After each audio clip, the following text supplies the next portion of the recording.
I see a good segue into this question here. Is it good practice to use namespace?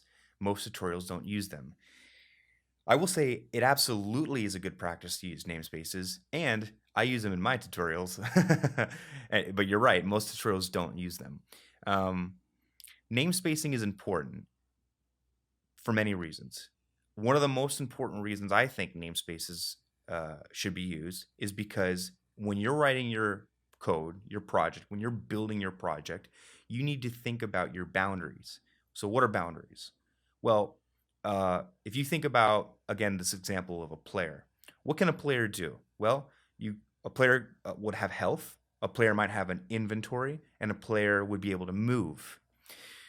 You might see a lot of tutorials where someone would put all three of those things into a single class called player.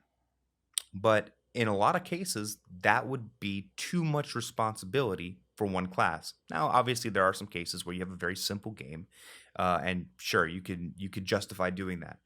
But if you're writing a game like maybe this is a bad example, like Skyrim, I can guarantee you. Well, I guess I can't because I've seen some crazy code out there for production production games. Um, I can almost guarantee that all those things, the inventory and the movement and the health, are not in a single class. What those developers probably did was define the boundaries. And so that's where you can have a namespace. So let's say I make a namespace and I call it, let's say my namespace starts with Skyrim. That's going to be my global base namespace. I have movement. So I'll put a namespace called Skyrim.movement. Okay, so what does that mean? Well, all the classes that live in that namespace can reference each other without importing the package Skyrim.movement because they all live within the same namespace. And that's what I was mentioning earlier about the code smell.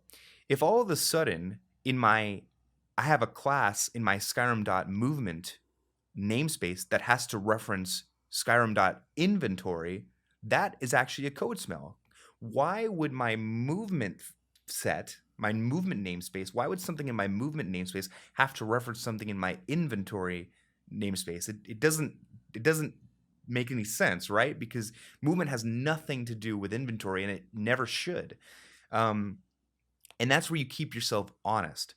By namespacing and defining your boundaries, you say that anything in the movement section should not have any clue about anything in the inventory section of my code, of my project. Um, and that's because a lot of bad things can happen when you do what's called tightly couple your code. So tight coupling would be like I mentioned, you have a player class that has to know about the inventory and movement and health. That's tightly coupled code, and what it does is it makes your code inflexible. It makes it very hard to change. I guess another way to say is it makes it very resistant to change. And so if you cook up some sort of feature today that works in in a monolithic player class that touches all these things, tomorrow when a new feature comes in and someone says, "Hey, look, the inventory system, I'd like to be able to support the inventory with an SQL database, or I'd like to be able to save that into a file, or maybe we have to encrypt how the inventory is saved, or something like that." I'm talking more about like data saving now, but persistence. But if a change comes in like that, it's going to be way harder to implement that change because your code is so tightly coupled to everything else. And it actually also makes your code more prone to what are called regressions. So regressions are a type of bug that is mainly related to code that was working and now no longer works. I could probably find the actual definition. Define regression. But the idea is that you can have a bug where you implement something and it's just broken. But a regression is, let's see, defined here on Google is a return to a former or less developed state. That's not the programming definition, but it kind of captures the essence of it.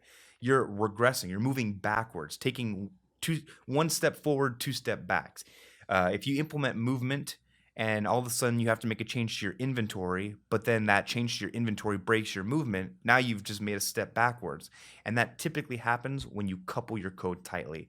And so, all this to say, to answer your question, um, that's why I would recommend using namespaces, because it lets you define your boundaries and it keeps you honest moving forward. Because when you have to go and reference on some namespace in another part of your code, it immediately should make you think, well, wait a second, is this is this the right boundary that I've defined? B, is it acceptable to break that boundary? And C, how is coupling my code like this going to affect me negatively? So that's just a kind of a big way to answer your question there. Listen.